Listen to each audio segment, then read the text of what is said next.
गुरु प्यारी साध संगत जी, प्रेम से कहना धन निरंकार जी। आशा करती हूँ सतगुरु माता जी के आशीर्वाद से आप सभी बहुत अच्छे होंगे। आज मैं आप सभी के लिए एक नई साखी लेकर आई हूँ, तो चलिए आज की ये साखी सुनते हैं। साध संगत जी, दिवाकर जी अपने बेटे महेश, बहू निशा और अपनी 8 वर्षीय पोती रूहानी के साथ रहते थे। एक दिन निशा अपने ससुर दिवाकर जी से कहने लगी, पिताजी आप दिन भर घर में खाली बैठे रहते हैं, थोड़ा काम कर लिया कीजिए। ये लीजिए कुछ रुपए और बाजार जाकर सब्जी और फल ले आइए। निशा ने अपने ससुर को ताना मारते हुए एक थैला और रुपए उनके हाथ में रख दिए। बाजार ज़्यादा दूर नहीं था। दिवाकर जी ने अपनी बहू से कुछ भी नहीं कहा। वो बाहर आए और बाजार की तरफ निकल गए। बाजार से फल और सब्जियां लेने के बाद उनके पास थोड़े से रुपए बच गए थे। बाजार से वापस निकलते समय उन्होंने देखा कि हलवाई के यहाँ गर्मा गर्म गुलाब जामुन बन रहे थे। गुलाब जामुन उन्हें बहुत पसंद थे और उनकी पोती रूहानी को भी बहुत पसंद थे। उनके हाथ में 100 रुपये बचे थे। उन्हें लगा कि अगर मैं सारे रुपए खर्च कर दूंगा तो मेरी बहू नाराज हो जाएगी। इसीलिए उन्होंने 50 रुपए के गुलाब जामुन पैक करवा लिए और घर पहुंचकर सब्जी और फल मेज पर रख दिए। बाकी के रुपए उन्होंने अपनी बहू को पकड़ा दिए। उनकी बहू निशा सब्जी और फल का दाम पूछने लगी तो दिवाकर जी ने सबका दाम बता दिया। उसके बाद वो गुलाब जामुन लेकर रसोई में आ गए। रसोई में गुलाब जामुन रखने के बाद एक गुलाब जामुन कटोरी में लेकर वो अपने कमरे में चले गए। तभी उनकी बहू निशा कमरे से बाहर आई और गुस्से में ससुर जी के कमरे में पहुंच गई और कहने लगी, पिताजी जो रुपए मैंने आपको सब्जी और फल के लिए दिए थे उसमें 50 रुपए कम पड़ रहे हैं। दिवाकर जी ने मुस्कुराते हुए कहा, बहू हलवाई के यहाँ गर्मा गर्म गुलाब जामुन बन रहे थे, मेरा खाने का मन कर गया तो मैंने 50 रुपए के गुलाब जामुन ले लिए थे, तुम लोगों के लिए भी रसोई में रखे हैं। निशा को बहुत गुस्सा आया। गुस्से में निशा बोल पड़ी, पिताजी मेरे पति कितनी मेहनत से रुपया कमाते हैं और आपकी वजह से हमेशा हमारे घर का खर्च बढ़ जाता है। आप जब भी बाजार जाते हैं अपने लिए कुछ ले आते हैं। अब तो लगता है कि आपको बाजार भेजना बंद करना पड़ेगा। बिना गुलाब जामुन खाए भी आप जी सकते हैं, तो इतना रुपया बर्बाद करने की क्या ज़रूरत थी। इतना कहकर निशा ने ससुर जी के हाथों से गुलाब जामुन की कटोरी ले ली और उनके कमरे से गुस्से में बाहर निकल आई। निशा ने अपने ससुर को ताना मारा और उनके हाथ से गुलाब जामुन छीन कर ले आई तो दिवाकर जी की आंखों में आंसू आ गए। वो सोचने लगे कि क्या मेरे बेटे की कमाई में से मुझे एक गुलाब जामुन खाने का हक भी नहीं है। फिर उन्होंने तय किया कि आज के बाद वो अपने मन से कुछ भी नहीं खरीदेंगे और अपनी पसंद का कुछ भी नहीं खाएंगे। वो मन ही मन खुद को धिक्कारने लगे कि इस बुढ़ापे में ऐसा भी खाने का क्या लालच कि छोटी छोटी चीज़ें खाने के लिए अपमानित होना पड़े। उनकी आंखों से आंसू बह निकले। उनकी नज़र पत्नी की तस्वीर पर पड़ी। अपनी पत्नी की तस्वीर की ओर देखते ही उनकी आंखों में आंसू और तेजी से आने लगे। जब तक उनकी पत्नी इस दुनिया में थी उनकी खाने की हर एक इच्छा को पूरी कर दिया करती थी। साध संगत जी, दिवाकर जी को शुरू से ही खाने पीने का बहुत शौक था, तो उनकी पत्नी नीलिमा जी पति का खाने पीने का विशेष रूप से ध्यान रखती थीं। हमेशा वो पति के लिए तरह तरह के पकवान बनाती थीं और जो भी उन्हें पसंद था वो उन्हें ज़रूर बनाकर खिलाती थीं। लेकिन आज तो दिवाकर जी पूरी तरह से अपने बेटे और बहू पर निर्भर हो गए थे। उनकी बहू ने उन्हें इतना सुना दिया, उनके आंसू रुकने का नाम नहीं ले रहे थे। तभी दरवाजे की घंटी बजी। दिवाकर जी को समझ में आ गया कि उनका बेटा महेश घर आ गया है। उन्होंने अपने आंसू पोंछे, क्योंकि वो जानते थे कि ऑफिस से आते ही उनका बेटा सबसे पहले उन्हें मिलने के लिए आता है। दिवाकर जी की आंखों में आंसू थे, जिसे देखकर पता चल रहा था कि वो बहुत रोए हैं। दिवाकर जी घबरा गए कि अगर बेटे ने मेरा चेहरा देख लिया तो वो समझ जाएगा कि घर में ज़रूर कुछ हुआ है। और वो ये भी जानते थे कि अगर वो अपनी बहू के खिलाफ एक भी शब्द बोल देंगे तो उनकी बहू उनका घर में रहना मुश्किल कर देगी। वो जल्दी से वॉशरूम में गए और अपना चेहरा साफ करने लगे। महेश भी रोज की तरह पता के कमरे में आया और अपने पिता के बाहर आने का इंतज़ार करने लगा। तभी उसके पिताजी के कमरे में उसकी 8 साल की बेटी रूहानी आ गई। रूहानी सर झुकाकर बैठ गई थी। महेश अपनी बेटी को देखकर बहुत हैरान था, क्योंकि रूहानी बहुत गुमसुम सी लग रही थी। जब महेश ने बेटी को बुलाने की कोशिश की तो महेश ने देखा कि उसकी बेटी की आंखों में आंसू थे। ये देखकर महेश हैरान हो गया। कहने लगा, बेटा तुम रो क्यों रही हो और तुम्हारी माँ कहाँ है? रूहानी कहने लगी कि माँ तो किसी काम से बाहर गई है। महेश कहने लगा, बेटा अगर तुम्हारा मन नहीं लग रहा था तो तुम दादाजी के पास आ जाती। रूहानी और तेजी से रोने लगी। महेश घबरा गया। तभी उसे याद आया कि उसकी बेटी रूहानी को चॉकलेट बहुत पसंद है। महेश अपनी बेटी के लिए चॉकलेट लेने के लिए रसोई में गया। तभी महेश की नज़र रसोई में रखे हुए गुलाब जामुन पर पड़ी। गुलाब जामुन को देखते ही महेश खुश हो गया। सोचने लगा कि मेरी बेटी को तो गुलाब जामुन बहुत पसंद है। महेश ने एक कटोरी में गुलाब जामुन ले लिया और मुस्कुराते हुए बेटी के सामने आकर खड़ा हो गया। महेश ने रूहानी से कहा, बेटा गुलाब जामुन तो तुम्हें बहुत पसंद है ना, तुम इसे खा लो। लेकिन रूहानी अपने पिता से कहने लगी, नहीं पापा, मुझे ये नहीं खाना। महेश हैरान हो गया, क्योंकि इससे पहले उसकी बेटी ने कभी भी गुलाब जामुन खाने के लिए इनकार नहीं किया था। गुलाब जामुन को देखते ही रूहानी खुश हो जाती थी। महेश ने हैरानी से कहा, बेटा आज तुम ऐसा क्यों कह रही हो? रूहानी अपने पिता के गले लग गई और कहने लगी, पापा आज के बाद मैं ये कभी भी नहीं खाऊंगी। आज मम्मी ने दादाजी को गुलाब जामुन खाने के लिए बहुत डांटा था, तो फिर मैं ये कैसे खा लूँ? दादाजी मुझे कितना प्यार करते हैं।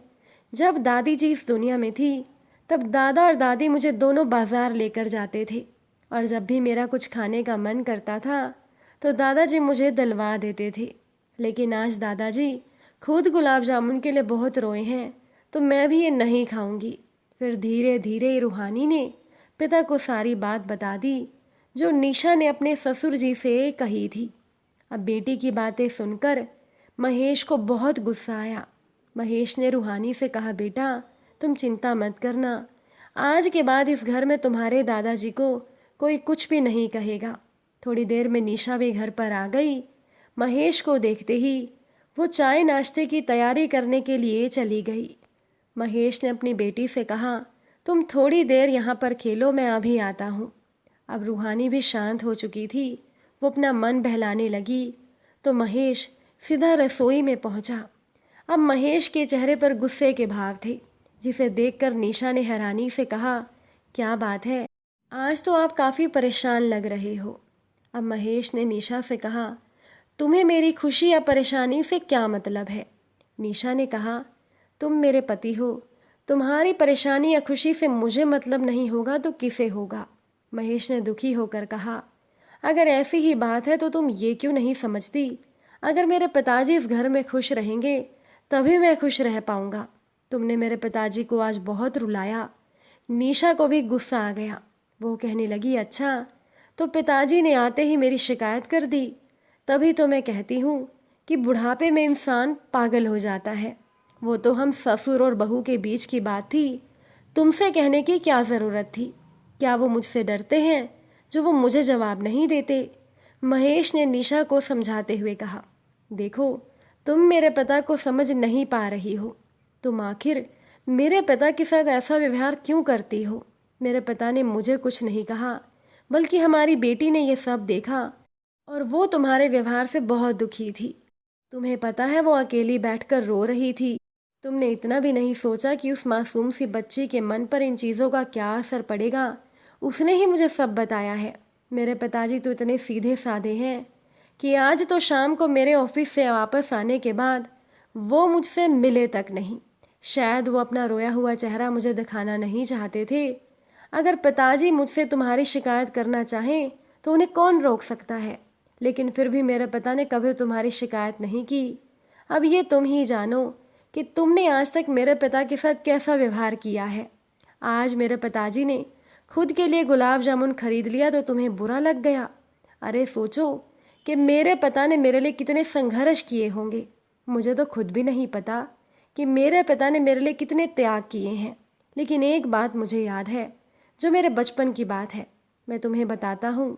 मेरे पिताजी की तबीयत बहुत ख़राब थी और मेरे पिताजी रुपए लेकर दवाई लाने के लिए चले गए थे। मैं भी उनके साथ था। तो मुझे हलवाई की दुकान पर समोसा खाने का मन हो गया। मैं छोटा था, मुझे तो समझ में नहीं आता था। मैं पिताजी से समोसा खाने की जिद करने लगा। मेरे पिताजी के पास ज़्यादा रुपए नहीं थे, तो जानती हो मेरे पिता ने क्या किया?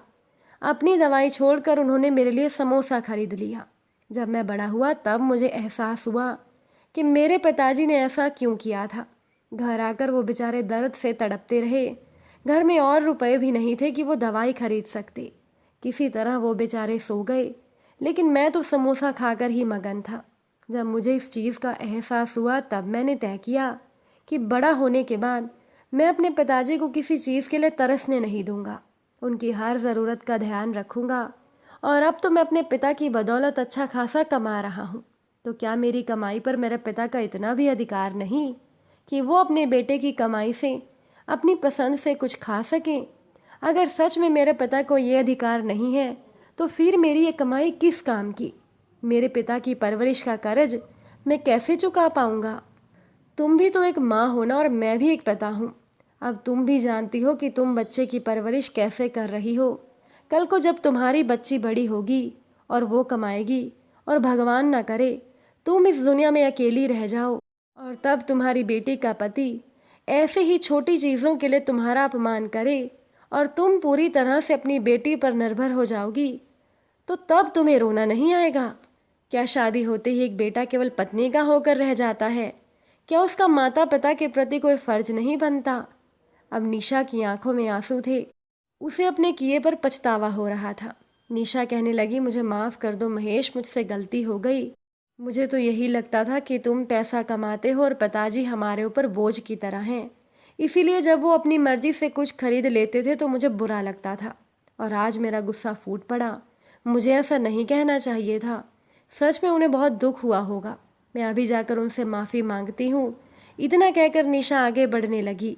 तभी महेश ने निशा को कहा, मेरी बात समझने के लिए तुम्हारा धन्यवाद। मेरे लिए मेरा परिवार ही सब कुछ है। अगर परिवार के लोग मिलकर रहेंगे तो मैं भी अच्छे से अपना काम कर पाऊंगा। इतना कहकर महेश वहाँ से चला गया। इसके बाद निशा दिवाकर जी के कमरे में गई और दिवाकर जी से माफ़ी मांगने लगी। कहने लगी, पिताजी मुझे माफ़ कर दीजिए। आज शाम को मैंने आपसे बहुत बुरे तरीके से बात की, लेकिन आज के बाद ऐसी गलती नहीं होगी। अब दिवाकर जी को तो उम्मीद ही नहीं थी कि उनकी बहू ऐसा कुछ कह सकती है। वो कहने लगे, बहू ये तुम क्या कह रही हो? निशा नज़रें चुराते हुए बोली, पिताजी मैंने आपसे जो कुछ भी कहा उसके लिए मैं शर्मिंदा हूँ। आगे से मैं आपका अपमान नहीं करूँगी। मुझे माफ़ कर दीजिए। दिवाकर जी ने अपनी बहू से कहा, कोई बात नहीं, मैं तुम्हें माफ़ करता हूँ। इसके बाद निशा अपनी बेटी को कहने लगी, बेटा तुम भी मुझे माफ़ कर दो। आज के बाद मैं तुम्हारे दादाजी के साथ गलत व्यवहार कभी भी नहीं करूँगी। रूहानी अपनी माँ के गले लग गई। तभी महेश चाय और गुलाब जामुन लेकर आया और कहने लगा, चलो अब हम सभी मिलकर मीठा खाते हैं। निशा ने अपने हाथों से अपने ससुर जी को गुलाब जामुन खिलाया। दिवाकर जी की आंखों में खुशी के आंसू थे। साथ संगत जी, महेश ने बहुत ही अच्छे से काम किया था और प्यार से अपनी पत्नी को अपने पिता के संघर्षों के बारे में समझाकर घर का माहौल अच्छा बना दिया था। तो साथ संगत जी, आपको महेश के समझाने का तरीका कैसा लगा? अपनी राय कमेंट में ज़रूर लिखिएगा। साखी अच्छी लगी हो वीडियो को लाइक शेयर कीजिएगा। चैनल पर नए हैं तो सब्सक्राइब भी ज़रूर कीजिएगा। आप सभी से फिर मुलाकात होगी नई साखी के साथ। साथ संगत जी, प्यार से कहना, धन निरंकार जी।